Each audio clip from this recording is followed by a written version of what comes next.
Uh, Assalamu alaikum student. I hope everyone would be fine and great. So today we will discuss some collision parameters and or you can say collision properties. So under this heading, three main criteria or for collision, or you can say three main parameters of collision we can discuss, which is uh, collision frequency, another is collision number or number of collisions, and the third is the main property of gas, which is mean free path. So these things come under the criteria or come under the heading of the collision properties. So collision frequency means that uh, how many times a molecule can collide under per unit time. A per unit time may be 1 second, maybe 1 minute or 1 hour, whatever is this, but it is the exhibition of the that how many times a molecules can collide within 1 second, within 1 minute or 1 hour. That means that the frequency कि वो कितनी दफ़ा एक in a particular time वो कितनी दफ़ा collide करेगा. Collision number is basically the number of collisions, that how many times a molecules can collide within a given time period, and mean free path, which is the average distance or mean distance of the molecule between two successive collisions, or the overall path it covers when it collides with the molecules. So you can find the definitions later on, or maybe you can find it on the internet or somewhere else, but it is nothing to worry about this. So what we plan here, we will drive some formulas for the calculation of the mean free path. In order to calculate mean free path, we first need to define collision frequency.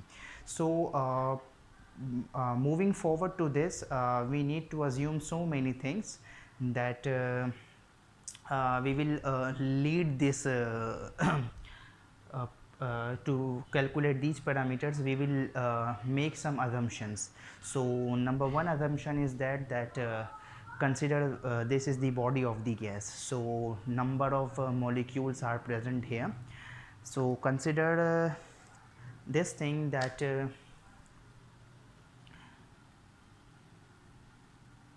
consider a gas having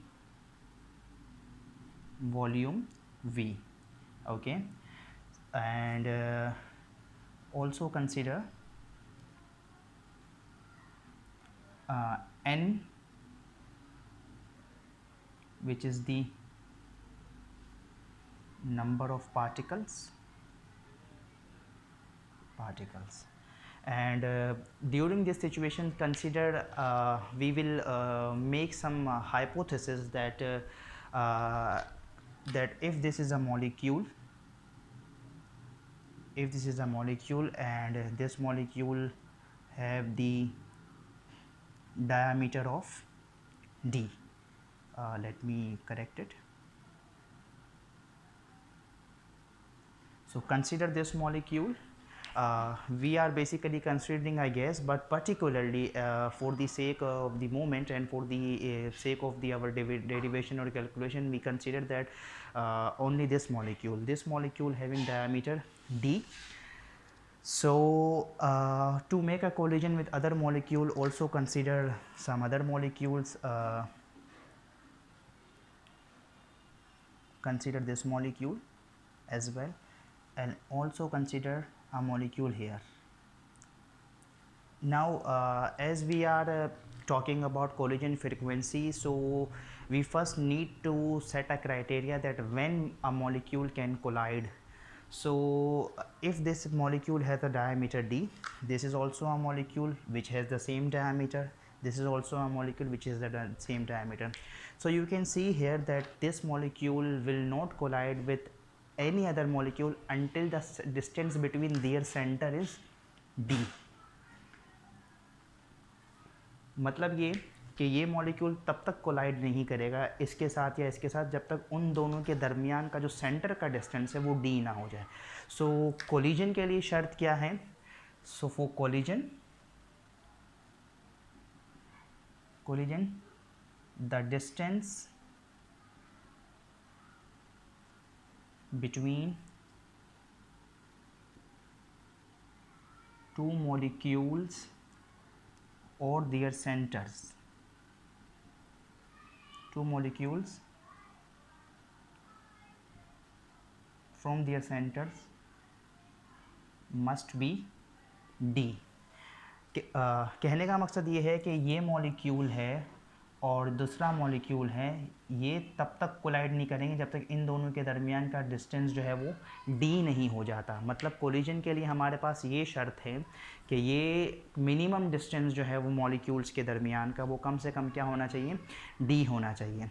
तो इस parameter को हम collision diameter कहते हैं कि the closest distance between the molecules at the time of collision और the minimum distance between the molecules when they collide. अब आप यहाँ देख सकते हैं कि ये उसी सूरत में कोलाइड करेंगे जब तक इन दोनों के दरमियान का मतलब इतने करीब आ गए कि अब ये मज़ीद करीब नहीं आएंगे, लेकिन कोलाइड ज़रूर करेंगे। तो इस सिचुएशन में जो डिस्टेंस आ रहा है ना, ये क्या कहलाएगा? वो d कहलाएगा और यही चीज़ कहलाती है कोलिजन डायमीटर।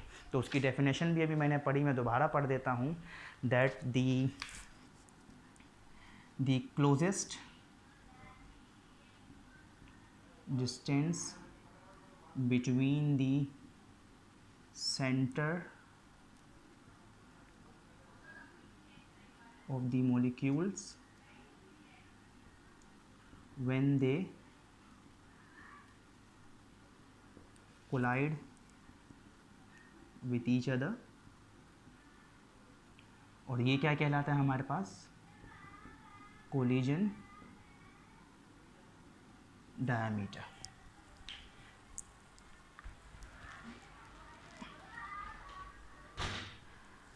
ये कोलिजन डायमीटर कहलाता है। So one thing we have describe up till now which is the collision diameter. Now let's move forward towards our derivation that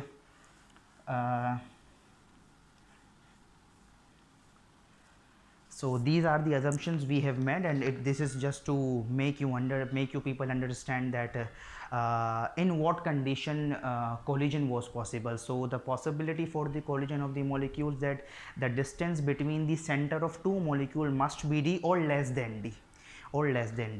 So if we consider this, that this molecule is traveling in this direction with a speed c bar. We know that from kinetic theory of gases that each molecules have average speed, or each individual molecule have its average speed, because molecule can translate in different directions x, y, z. So whatever the speed we assume, which would be the average of the these Cartesian coordinate directions. So moving with the speed of c bar, and it is moving in the x direction, you can say. So if this molecule is moving like this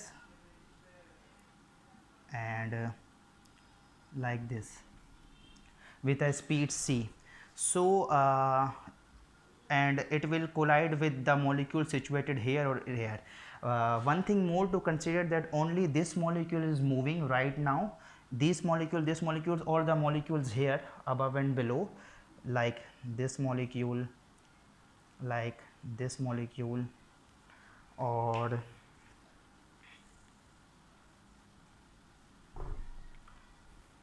like this molecule, these are the frozen, or you can say they are stationary, they are not moving at all, only this molecule is moving. So अब होगा यहाँ पर क्या कि ये molecule जब इस direction में travel कर रहा है, तो इस path में मौजूद, मतलब जिस मॉलिक्यूल का डिस्टेंस इसके सेंटर के साथ या तो d है या d से कम है, उन सब से ये कोलाइड कर जाएगा। ठीक है, तो अब हम एक सिचुएशन ये सपोज कर लेते हैं कि अगर मैं यहाँ से इसको देखूँ कि ये एक ट्यूब है, ठीक है, हम कंसिडर कर रहे हैं गैस के वॉल्यूम को, तो इस यहाँ से यहाँ तक का डिस्टेंस d है, यहाँ से यहाँ तक का डिस्टेंस d है। ये हमारे पास एक हाइपोथेटिकल सिलेंडर हो गया है। ये सिलेंडर को कंसीडर करने की वजह ये है कि हमने बेसिकली नंबर ऑफ़ कोलिजन्स की तरफ जाना है, तो हम पूरी गैस के किसी एक सेगमेंट को कंसिडर कर रहे हैं। और हमने कंसिडर ये किया कि पहले तो हमने कोलिजन का क्राइटेरिया बनाया कि मॉलिक्यूल कब कोलाइड करेगा, तो उससे हमें ये पता चला कि सेंटर टू सेंटर डिस्टेंस जब तक डी नहीं होगा वो कोलाइड नहीं करेगा। अब सेंटर टू सेंटर डिस्टेंस की अगर बात की जाए तो ये मॉलिक्यूल खुद से तो कोलाइड नहीं करेगा ना, यकीनन किसी के साथ करेगा। तो कुछ मॉलिक्यूल्स यहाँ की प्रॉक्सिमिटी में है, कुछ यहाँ की प्रॉक्सिमिटी में है, तो ये उनके साथ कोलाइड करेगा। इसी वजह से मैंने ये सिलेंडर को कंसिडर किया है। अब यहाँ centre to centre distance D है, तो अगर मैं इसकी बात करूँ तो ये जो सिलेंडर है इसका जो रेडियस होगा वो हम डी कंसिडर कर लेते हैं, क्योंकि ये दोनों क्या हो जाएंगे, इक्वल हो जाएंगे। तो इसका जो रेडियस है वो मेरे पास डी आ गया। अब क्योंकि मॉलिक्यूल ट्रैवल कर रहा है, उसकी स्पीड भी है, और जाहिर सी बात है जब ट्रैवल करेगा तो कुछ टाइम भी लगेगा। तो हम ये जानते हैं, वी नो दैट डिस्टेंस बराबर होता है आपके पास स्पीड इनटू टाइम के, जैसा कि सिंपल फिज़िक्स में हम जानते हैं। ठीक है, अच्छा। और इसी तरह अगर इस सिलेंडर की अगर बात की जाए तो अगर स्पीड की मैं वैल्यू रख लूँ सी बार, जो कि एवरेज स्पीड है ये ट्रैवल कर रहा है, और टाइम को हम टी कंसिडर कर लेते हैं। Now consider one thing that अगर ये सिलेंडर की मैं बात करूँ तो वॉल्यूम ऑफ सिलेंडर क्या होता है, वॉल्यूम ऑफ सिलेंडर जो है वो मेरे पास होता है area of cross section of the circular surface. ये जो सर्क्यूलर सरफेस है इसका एरिया ऑफ क्रॉस सेक्शन, ठीक है, area of cross section multiply by height of the cylinder. ठीक है, तो ये जो पूरी हाइट हो गई, मतलब अगर ये सिलेंडर, इसको अगर मैं सिलेंडर बना रहा हूँ तो इसका एरिया मैं कैसे निकालूंगा कि ये जो सर्क्यूलर सरफेस है इसका surface area of cross section हो जाएगा, और ये जो हाइट है, मतलब अगर मैं इसको ऐसे खोल दूँ तो ये हम कैलकुलेट कर सकते हैं। तो ये इसकी हाइट हो जाएगी और ये इसका एरिया ऑफ क्रॉस सेक्शन हो जाएगा, बिल्कुल इसी तरह। तब एरिया ऑफ क्रॉस सेक्शन जो है वो मेरे पास क्या हो जाएगा, वो हो जाएगा मेरे पास पाई डी स्क्वायर, जो कि यहाँ से। अब ये जो हाइट है ना, क्योंकि अब हाइट की बात की जाए तो ये जो मॉलिक्यूल ये ट्रेवल कर रहा है सी की स्पीड से, ठीक है, और टाइम टी में ट्रैवल कर रहा है, तो जो हाइट हुई वो बेसिकली डिस्टेंस ही हुआ एक तरीके से। तो एच जो है वो डायरेक्टली किसके बराबर है, डी के, और डी मेरे पास बराबर है सी बार इंटू टी के।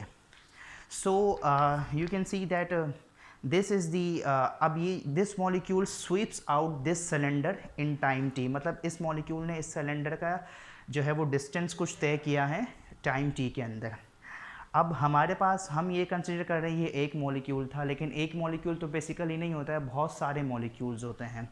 तो हम कंसिडर यहाँ पर ये कर रहे हैं कि कंसिडर, ये बेसिकली आपके पास इस सिलेंडर का वॉल्यूम भी आ गया है। अब now consider n number of molecules and also consider, क्योंकि हम ये जानते हैं कि हमने गैस को कंसिडर किया हुआ है और उसका कुछ ना कुछ वॉल्यूम है, तो हम एक और चीज़ कंसिडर कर लेते हैं। Also consider n star which is number of molecules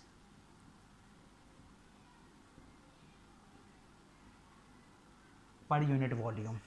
So how we define n star? n star basically बराबर हो जाएगा n मतलब number of molecules and v is the per unit volume. So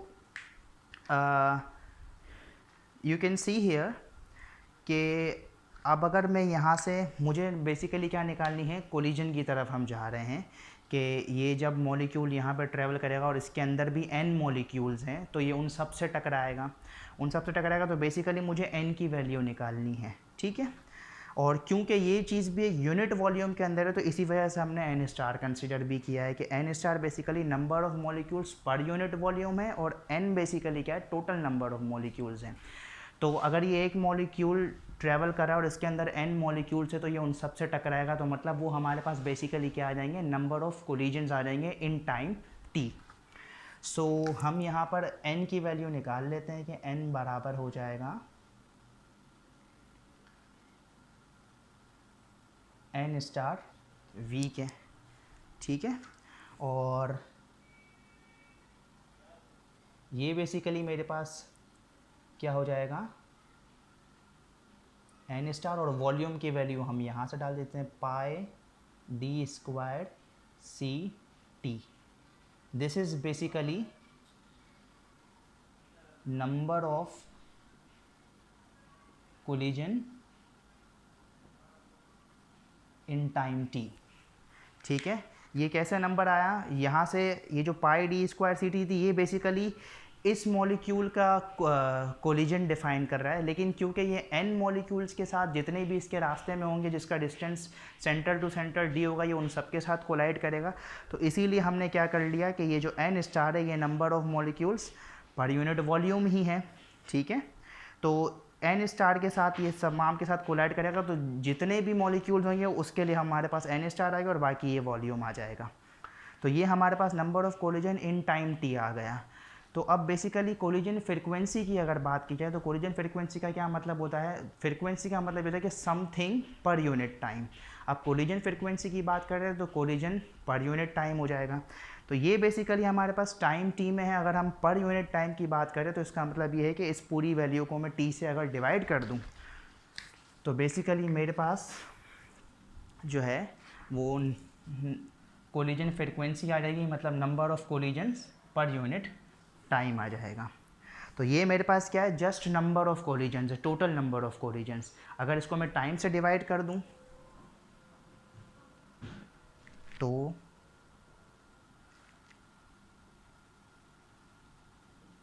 यहाँ पे भी टाइम से, तो ये कट गया, और ये जो बेसिकली ये हमारे क्या पास क्या बन गए, जी से हम डिनोट करते हैं, जी1, और ये मेरे पास आ जाएगी कोलिजन फ्रीक्वेंसी। ये मेरे पास क्या आ गई, बेसिकली कोलिजन फ्रीक्वेंसी आ गई।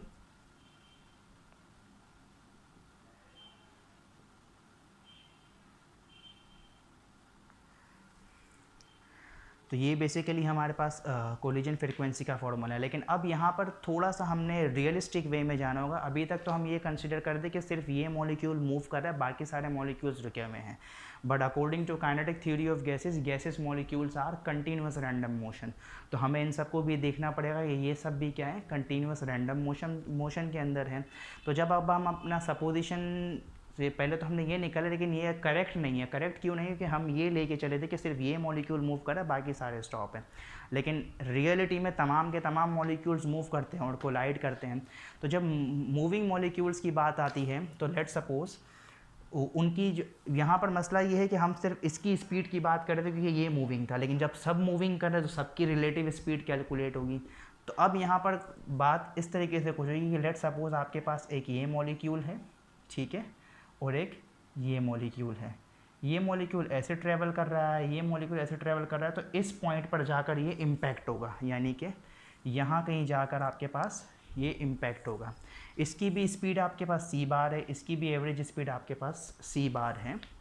तो ये यहाँ कहीं आपस में टकराएंगे। काइनेटिक मॉलिक्यूलर थ्योरी के मुताबिक हम ये कहते हैं कि ये जो पार्टिकल्स हैं ये पॉइंट पार्टिकल्स हैं, मतलब इनका मास तो है लेकिन इनका कोई वॉल्यूम नहीं है, नेग्लिजिबल है। तो ये बहुत ही पॉइंट पार्टिकल्स हैं। और दूसरी चीज़ ये है कि इनके दरमियान में आपस में कोई अट्रैक्टिव फोर्सेस भी नहीं है। तो इसका मतलब ये सिर्फ ग्रेविटी के अंडर ही होते हैं, ठीक है। और क्योंकि ये पॉइंट पार्टिकल्स है तो ग्रेविटी भी इन पे इतना असर नहीं करती है, इसी वजह से हम इसको मीन फ्री पाथ कहते हैं। फ्री का मतलब अंडर नो फोर्सेस, ठीक है, बिल्कुल फ्री है, कोई फोर्सेस ऑफ एक्शन वगैरह नहीं है इसके अंदर, मतलब ग्रेविटी भी एक्ट नहीं करती है। तो जब ये अगर हम वेक्टर सम को देखें तो जब इनकी जो रिजल्टेंट स्पीड है वो हमारे पास क्या हो जाएगी, √2c आ जाएगी, ठीक है। तो बेसिकली तो हमारे पास जो एवरेज स्पीड है वो जब अपनी सपोजिशन ये कर देंगे तमाम मॉलिक्यूल्स मूविंग हैं, तो फिर हमारे पास ये बन जाएगा g1 = n स्टार पाई d स्क्वायर √2c c बार, ठीक है। तो एवरेज स्पीड हमारे पास चेंज होगी क्योंकि हम रिलेटिवली अब देख रहे हैं। तो अब यहाँ पर जो है वो इंडिविजुअल स्पीड नहीं होगी, अब ये क्या है आपके पास रिलेटिव स्पीड है, ठीक है। तो ये जो है आपके पास ओरिजिनली कोलिजन फ्रिक्वेंसी का ये फार्मूला ड्राइव हुआ है, ठीक है, which is the real one and correct one, और ये जस्ट हमारे पास क्या थी, सपोजिशन थी। तो कोलिजन फ्रिक्वेंसी का जो करेक्टेड फार्मूला है वो ये, और करेक्शन हमें क्यों करनी पड़ी, क्योंकि हम हाइपोथेटिकली ये सिचुएशन को लेके चल रहे थे या सपोजिशन को लेकर चल रहे थे। अब ये तो हमारे पास क्या आ गई, कोलिजन फ्रिक्वेंसी आ गई। इसी तरह और कोलिजन नंबर की अगर बात की जाए तो ये जो हमारे पास आया है ये बेसिकली क्या है, कोलिजन नंबर है, कि नंबर ऑफ पार्टिकल से जितनी दफ़ा मॉलिक्यूल टकराएगा तो वो क्या कहलाएंगे, कोलिजन नंबर कहलाएंगे। अब क्योंकि हम इसको ड्राइव कर चुके हैं तो अब यहीं से हमारा मीन फ्री पाथ भी हम ड्राइव करेंगे, कोलिजन नंबर वगैरह हम ड्राइव कर चुके हैं। तो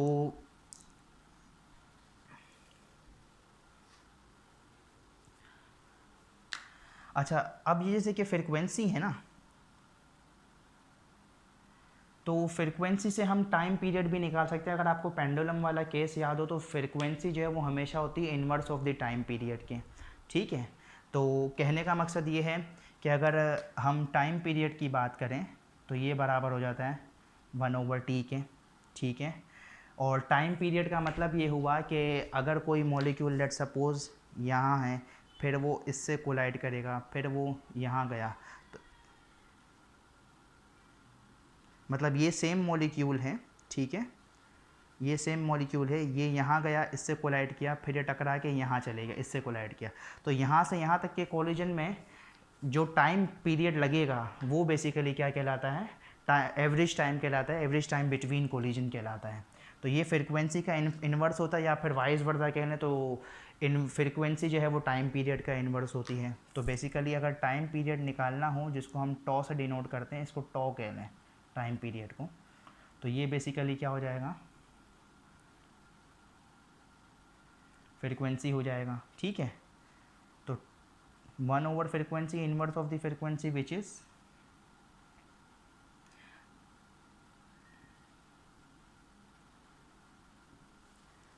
ठीक है, ये this is nothing, this is just number of particles पर यूनिट वॉल्यूम है। तो आप इसको n/v भी कह सकते हैं, हम आगे इसको मेंशन कर देंगे उससे।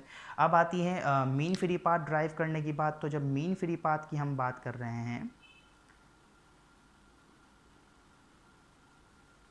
तो मीन फ्री पाथ बेसिकली क्या है, अभी मैंने बताया कि दो सक्सेसिव कोलिजन्स के दरमियान का जो डिस्टेंस है, तो मीन फ्री पाथ भी बेसिकली क्या हुआ, एक डिस्टेंस ही हुआ, एवरेज डिस्टेंस है।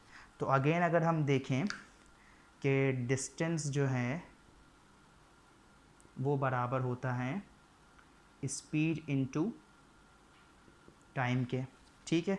बहुत सारे मॉलिक्यूल साथ ही लेकर चल रहे हैं हम, और पर यूनिट वॉल्यूम की बात वगैरह तो हो गई थी कोलिजन फ्रीक्वेंसी नंबर के दरमियान। तो बस सिंपल ये याद रखिए, mean free path is just a distance, और डिस्टेंस का फॉर्मूला ये होता है कि स्पीड इनटू टाइम। तो बेसिकली स्पीड हमारे पास क्या थी, हमारे मॉलिक्यूल्स की एवरेज स्पीड c थी, और टाइम पीरियड बेसिकली ये आया हुआ है,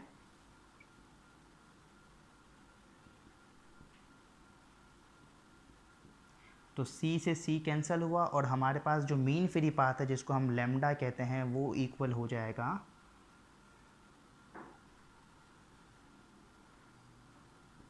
πd² के, ठीक है।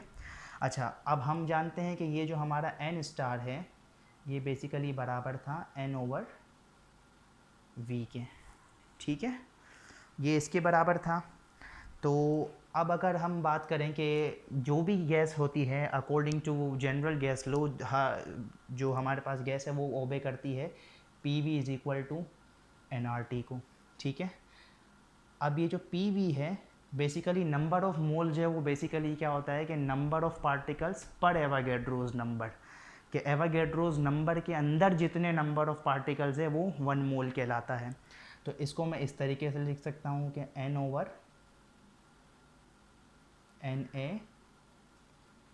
RT, ठीक है।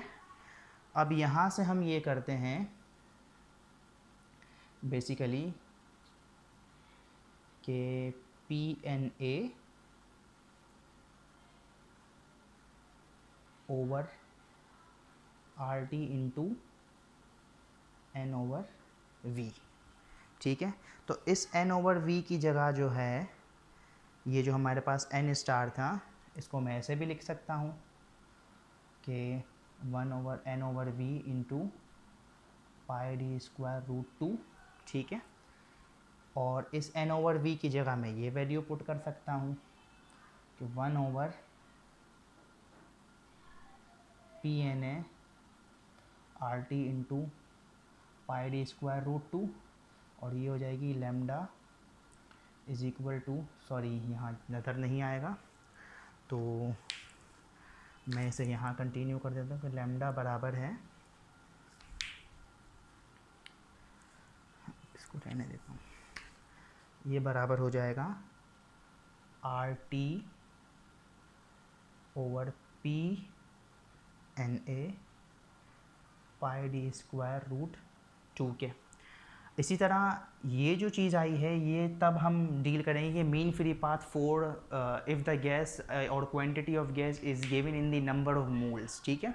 तो ये उसके लिए, लेकिन अगर इसी तरह अगर पर मॉलिक्यूल या नंबर ऑफ मॉलिक्यूल्स की बात की जाए तो इसको मज़ीद ड्राइव कर लेते हैं कि हम ये जानते हैं कि R जो है वो आपका बराबर होता है KB/NA के। तो R की जगह मैं KB/NA पुट कर रहा हूँ, T इंटू P/NA पाई डी स्क्वायर रूट 2 के। तो ये कैंसिल हो गया और मीन फ्री पाथ बेसिकली क्या हो गया, for one molecule mean free path would be this and this is for the 1 mole of the gas. So ये दोनों टर्म जो है मीन फ्री पाथ की दोनों इक्वेशन जो है वो वैलिड है, डिपेंडिंग कि आपको निकालने को क्या दिया जा रहा है। तो ये जो टर्म है RT/P_NA पाई डी स्क्वायर रूट 2 और KBT, ये बेसिकली बोल्ट्जमैन कांस्टेंट है। हमें पता है कि ये 1 मॉलिक्यूल के लिए होता है और R जो है वो बेसिकली गैस कांस्टेंट है, वो 1 मोल के लिए होता है। तो ये दोनों जो मीन फ्री पाथ की इक्वेशंस है ये वैलिड हैं और ये दोनों यूज़ होती हैं न्यूमेरिकल्स वगैरह में, डिपेंडिंग ऑन द सिचुएशन कि आपको सिचुएशन क्या दी हुई है। Remember one thing, if we see this or this formula, there is a difference between the quantity of the molecule, except this we can see here कि हमारे पास यहाँ pressure भी है, टेम्परेचर भी है, यहाँ पर भी प्रेशर भी है और टेम्परेचर भी है। तो किसी भी गैस को स्पेशली, वैसे तो तमाम स्टेट्स ऑफ मैटर के लिए होता है, लेकिन स्पेशली अगर गैस की भी बात की जाए तो उसको डिफाइन करने के लिए हमें वॉल्यूम, टेम्परेचर और प्रेशर की कंडीशन चाहिए होती है। तो हमारे पास यहाँ पर टेम्परेचर और प्रेशर की कंडीशन मौजूद है और वॉल्यूम क्योंकि हम फिक्स कर लेंगे कि एक अमाउंट ऑफ गैस ले लिया जाएगा तो वो ऑब्वियसली कांस्टेंट हो जाता है। तो अब रह जाता है प्रेशर और टेम्परेचर। तो ये यहाँ से मतलब इस फॉर्म से यहाँ आने का मकसद ये है कि हम प्रेशर और टेम्परेचर की फॉर्म में ये देख सकें कि how mean free path is varied by varying the temperature और by varying the pressure once at a time. दोनों एक साथ नहीं वेरी कर सकते हैं, एक को वेरी करेंगे। और दूसरी चीज़ है कि इस फॉर्मूले में देखा जाए तो यहाँ स्पीड ख़त्म हो चुकी है, तो इसका मतलब ये कि मीन फ्री पाथ जो है वो स्पीड पे डिपेंड नहीं करता, वो बेसिकली टेम्परेचर और प्रेशर पे डिपेंड करता है। अब बाय इस फॉर्मूले को अगर देखा जाए तो मीन फ्री पाथ जो है वो इन्वर्सली प्रोपोर्शनल है प्रेशर के साथ। तो मतलब ये हुआ कि जैसे जैसे अगर प्रेशर बढ़ा दिया जाए, प्रेशर बढ़ जाएगा तो मीन फ्री पाथ जो है वो कम हो जाएगा। वो कैसे कि कंसीडर करें कि आपके पास एक गैस का सिलेंडर है और उसका पिस्टन जो है वो मूवेबल है। तो मैंने क्या किया, गैस का वॉल्यूम कम कर दिया। जब वॉल्यूम कम कर दिया तो गैस का जो है वो प्रेशर बेसिकली बढ़ जाएगा, लेकिन मॉलिक्यूल्स आपस में क्योंकि वॉल्यूम कम होने की वजह से करीब आ जाएंगे, प्रेशर बढ़ जाएगा, लेकिन मीन फ्री पाथ कम हो जाएगा क्योंकि ये मॉलिक्यूल्स को अब दूर दूर तक ट्रैवल नहीं करना पड़ रहा है एक दूसरे से कोलाइड करने के लिए।